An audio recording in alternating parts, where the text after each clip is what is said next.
lies. Rob from Georgia here with you, aka VHS82 apostrophe, with episode, or should I say week, right? Week 522, man.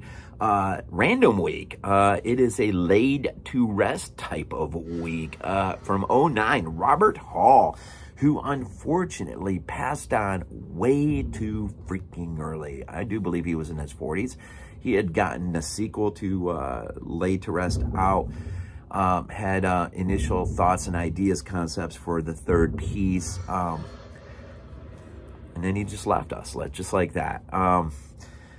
Interesting. Now, I did Laid to Rest as part of my 31 Days of Horror. It's probably just a short boom. But, you know, not everyone watches everything you do. Some will watch the 31 Days of Horror. Others are in the body bags. And so I figured it's no big deal just to recover this in a little bit more grand fashion, I guess. Laid to Rest, awesome gift by Glenn, aka BDG Reviews, our Monday reviewer at BodyBags. Here, he sent me a little care package not too long ago, which included, I think, a film called Bite. This one, a Rob Zombie movie he burned for me, which was the only one, I think, at the Haunted World of El Super Bestio, which was the only Rob Zombie film I did not have in my collection. I do need to purchase it at some point, I guess, if I want to be a completist. Not that I'm always a completist of sorts. But this one is a weird movie because this is one that's always been on the periphery of, should I grab it? Should I not? And whenever I'm out in the wild, and I've seen it from time to time, I've picked it up, I've looked at it, and I'm just like, there's something about the mask, just this, I don't know, there's something about it that begs to go home with you off the shelf. And for whatever reason, I've just never picked it up, but don't need to anymore because Glenn sent it to me. So my appreciation and my thanks again for that. This is a Robert Hall film, as I've said. This is an interesting film. It's got, you know, I thought I knew what I was getting into with this. I just assumed. I didn't realize just how low budget independent of a film this was. So that was a little surprising. I think the only part of this movie that really bothered me, if I remember the opening right, was the quick set of montage, I think, of things that you see at the beginning. I don't know, it just didn't quite, I don't know. I kind of sat there and thought to myself, so this is what we got going on.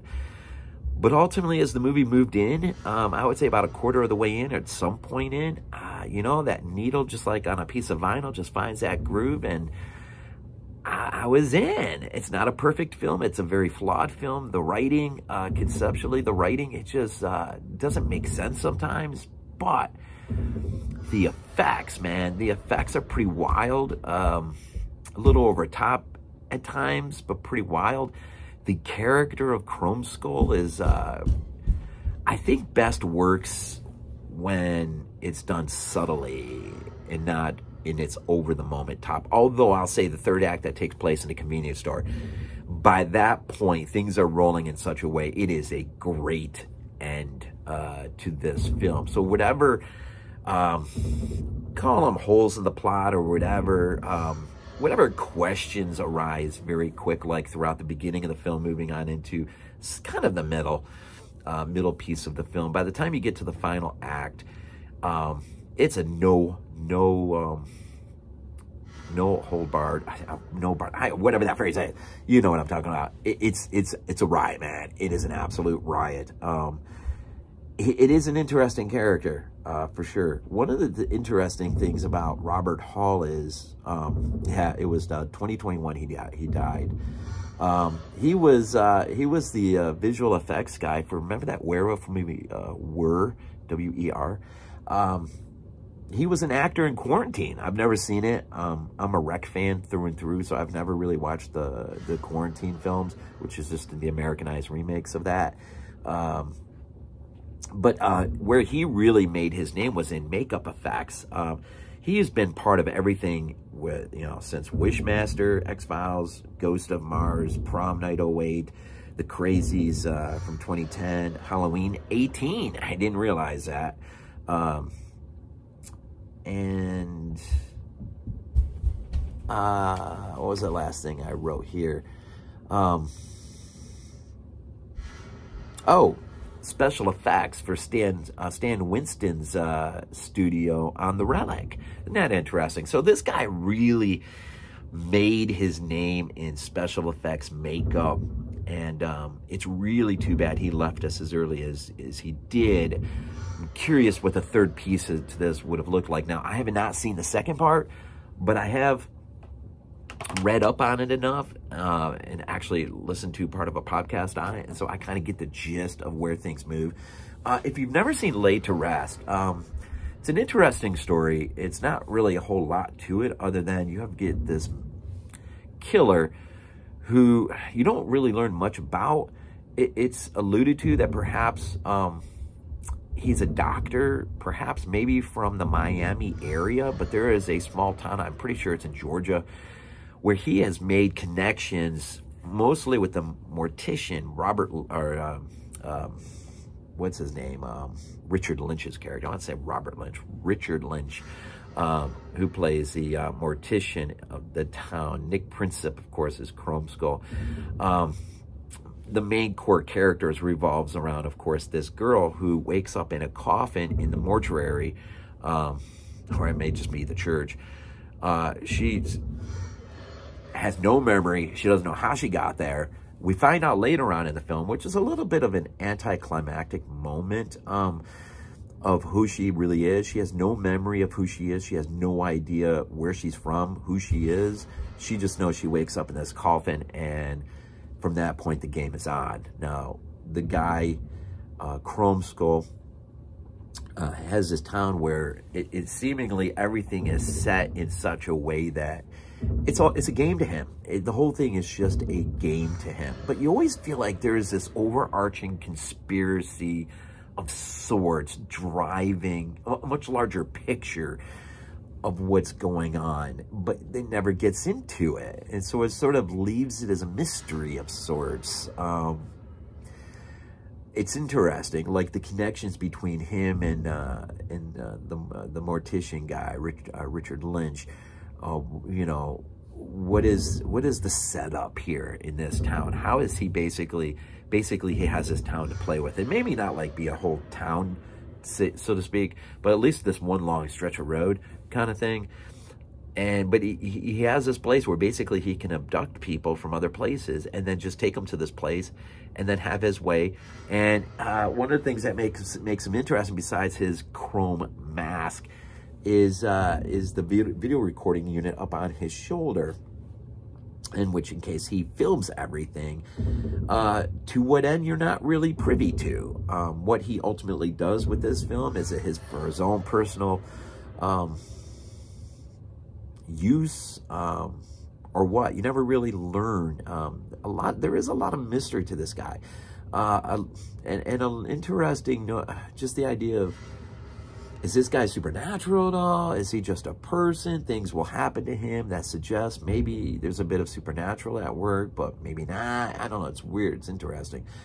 Ultimately, by the end, in the final third act that happens in this convenience store, he is, let's just say, he is seemingly, I'll say, seemingly put out of commission in a way that seems to suggest it's done. But we know we have a Laid to Rest too. And so I won't get into that. I've not seen it, but I read up on it and everything, so I kind of got a gist of what happens in there. But it's just too bad we didn't get that third piece that could have maybe tied up everything, and we may never get it. But I want to say maybe Nick Principe, the guy who plays Chromeskull, I almost want to say it's him. Someone is working on a graphic novelization for a continuation of the character of Chromeskull, So that may be coming down the pike at some point. So you may want to check that out if it's interesting. But basically, other than that, the girl wakes up. Chromeskull, the chase basically ensues.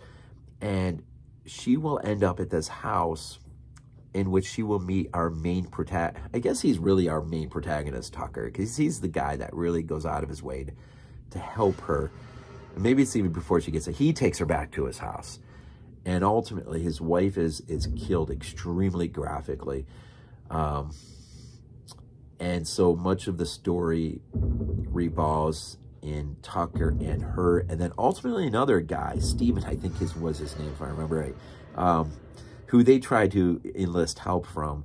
And so I think it's those three. And so really, there's not much more to it than just that. But it's an interesting... It isn't it if you're just a real fan of slashers and you're just see, I'm always up for seeing what somebody who has made their life out of special effects, they get a chance in the director's seat, and there's a lot of those moments throughout film history. This is one of those very interesting moments. And it's just too bad he left us. It is really too bad. Interesting aesthetics in terms of the main killer. Unique, very, very, very unique. And it's really cool that they got Richard Lynch in this thing. But yeah, Anchor Bay release, which is always cool, right? Whenever you see the Anchor Bay insignia come up, it's always a cool thing. I'm just looking at my notes real quick. I think that's the basic about it. It's some over-the-top, but pretty good effects, and a really good third act. Writing is not consistent throughout, and the characters, I mean, Tucker probably is the standout of the entire film. The girl's not bad, but Tucker's probably the standout, I guess, and it's interesting. It is an interesting film, and... yeah, interesting. So anyways, here at Random Week, Laid to Rest, cool slasher, not without its problems or flaws, but cool nonetheless. Check it out, week 522 here at BodyBags.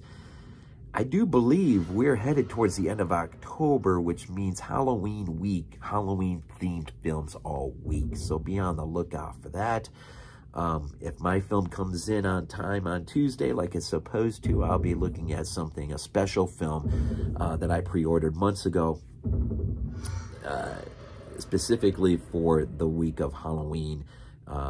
It'll be my review, and I'll do a special unboxing of it too, because it's a pretty big release.